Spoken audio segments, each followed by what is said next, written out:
Welcome to My on Mondays, an explorative approach to the possessive my through narratives, art, and sound.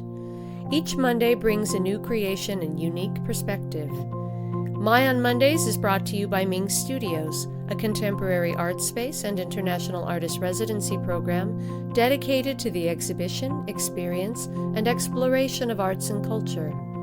Along with exhibiting artists from around the world, Ming also serves the community by hosting innovative programs including performances, workshops, screenings, readings, artist talks, and other cultural activities. For more information, or if you'd like to participate in My on Mondays, you can visit our website at mingstudios.org.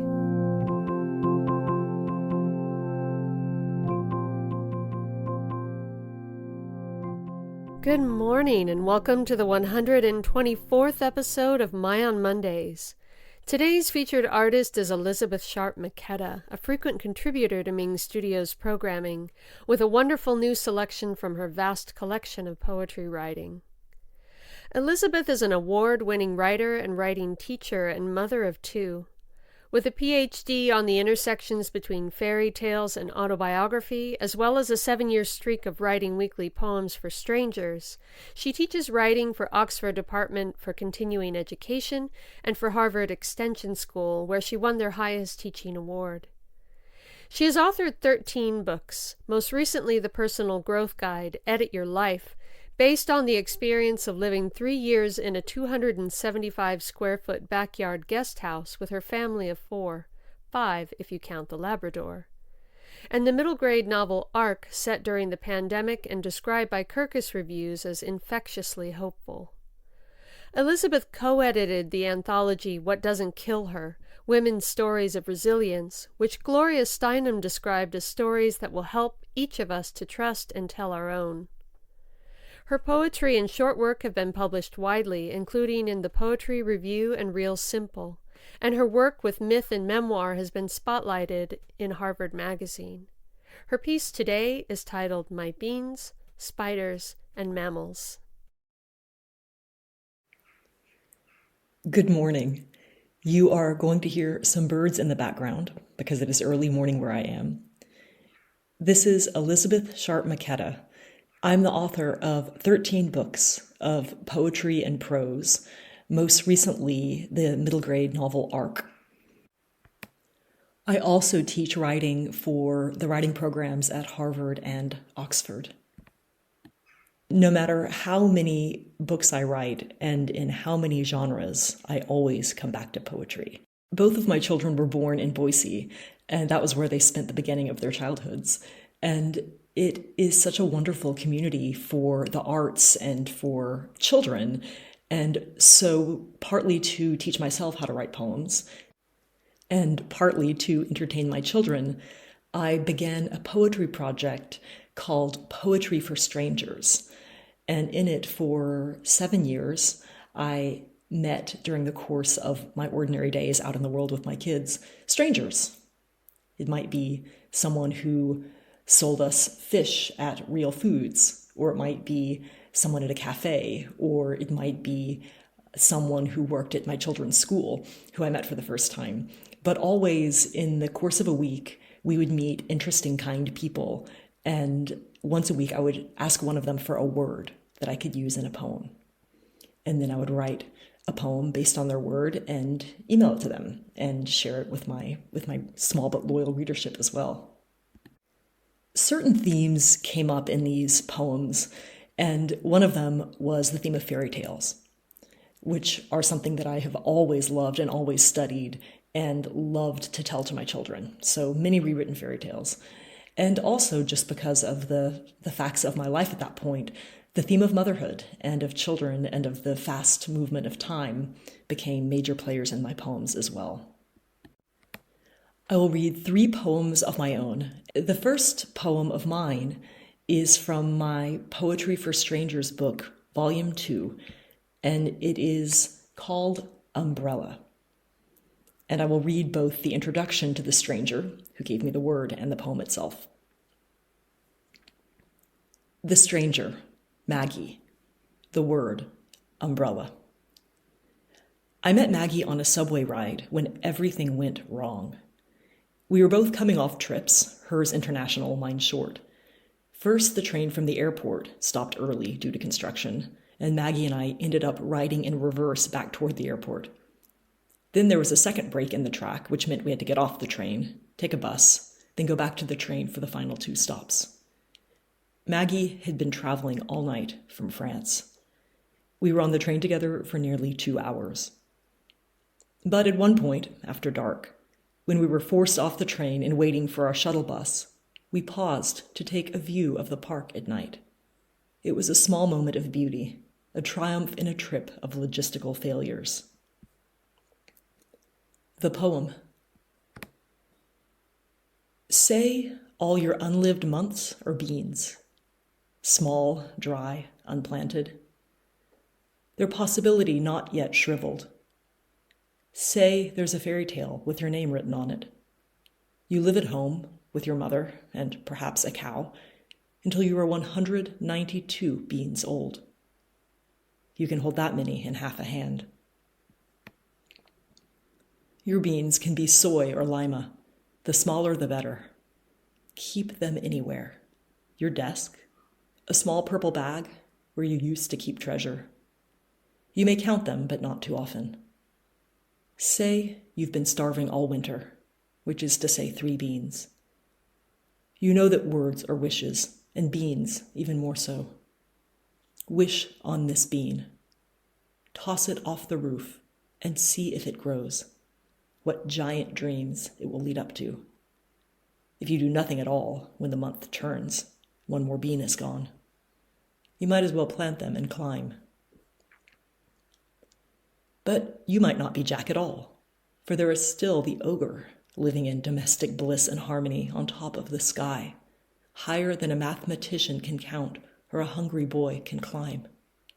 Ogre is familiar, for we rest on clouds and count our luck, each gold piece an unbitten chance, a symbol of anything we like, a bean.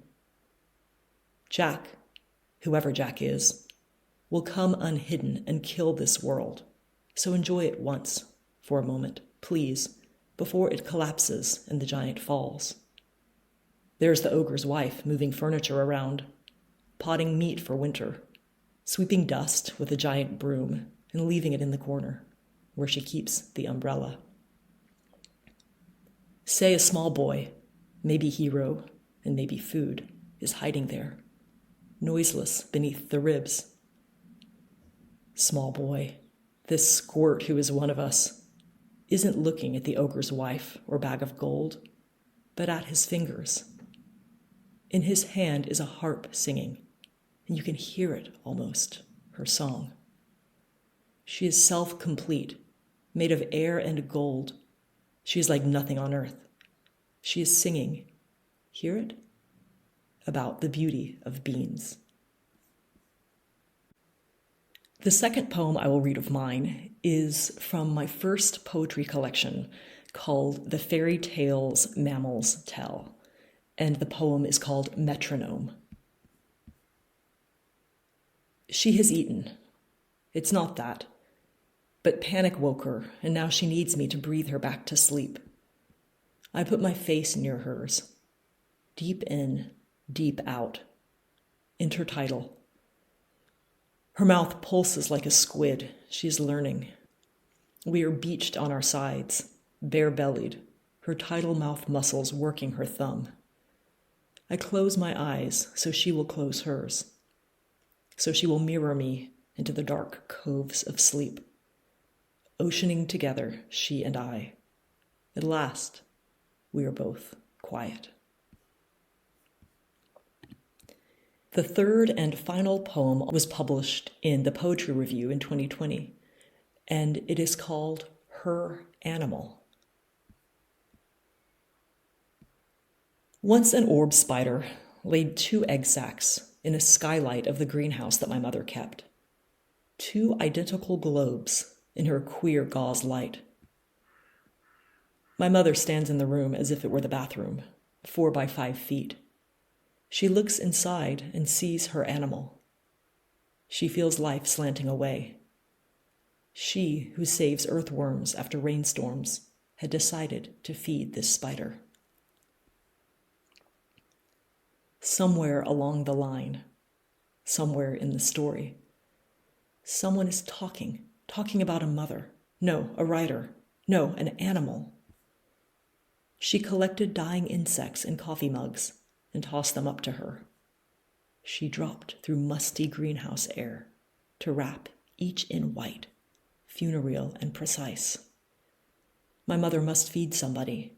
She knows somewhere the young might be hungry.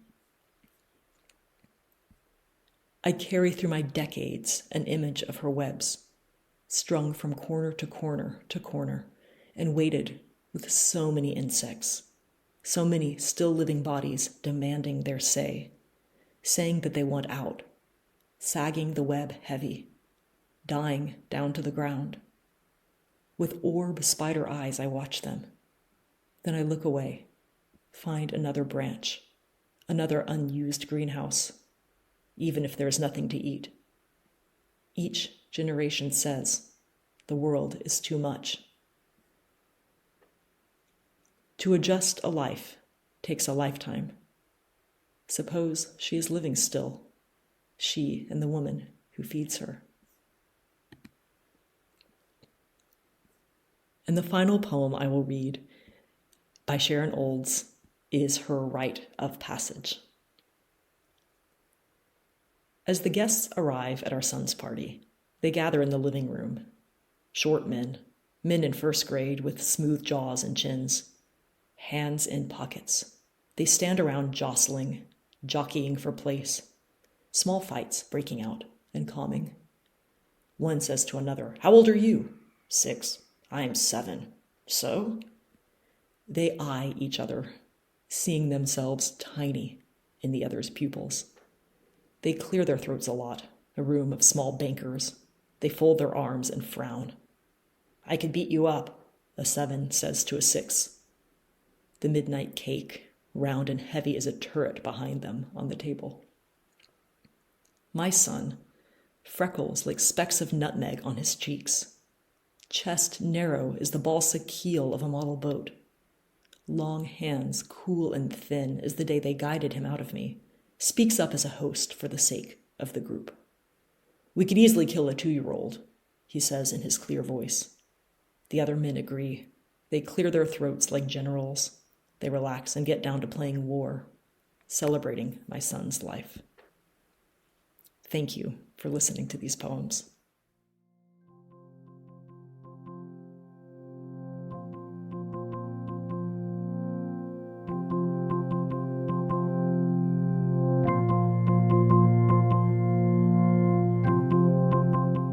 Thank you for joining us today. We'll be back next Monday. Tune in.